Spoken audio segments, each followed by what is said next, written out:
Mr. Speaker, I rise today during the week of Dr. Martin Luther King Jr. Day to recognize three of my constituents who are living in Dr. King's footsteps. Dr. King once said, "Darkness cannot drive out darkness, only light can do that. And hate cannot drive out hate, only love can do that." In the 3rd District of Kansas, as well as across the country, we continue to see darkness and hate. Just last year, an Olathe resident shot 2 immigrants from India in a local restaurant, telling them to get out of his country. One of them, Srinivas Kuchibhotla, was killed. In 2014, in my district, a Missouri white supremacist drove to the Jewish Community Center in Overland Park and murdered 3 people as part of a mission to kill Jewish residents in our community. 3 people who were killed: Reet Underwood, William Corcoran, and Terry Lamanno. In both of these cases, we saw the very worst of humanity, the very racism and bigotry and evil that Dr. King led our nation so fiercely against. But in each of these cases, we also see the beauty of humanity's power of kindness, endurance, forgiveness, and love. Sunyata Damala, whose husband was killed in that tragedy in Olathe, Kansas, has turned this tragedy into an opportunity to spread a message of love and acceptance. The heartbreaking loss of her husband, along with visa problems due to our broken immigration system, has made this a very difficult last year for Sunyata. She questioned, understandably, whether she and other Indian immigrants were welcome here.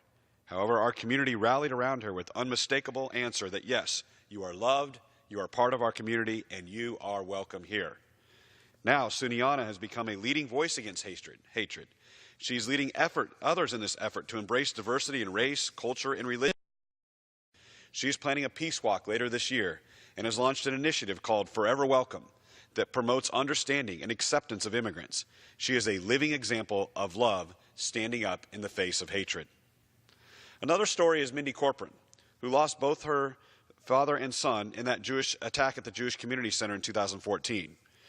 But she did not let the loss of her family members turn to her hatred. Instead, she set out to bring light into the darkness left by this event. She launched 7 Days, Make a Ripple, Change the World, a week-long event commemorating the tragedy, which seeks to turn one ripple of kindness into an unstoppable wave of faith and love. 7 Days challenges all of us to embrace diversity, to foster hope, and to promote love. Her tireless efforts fall right in the footsteps of Dr. King.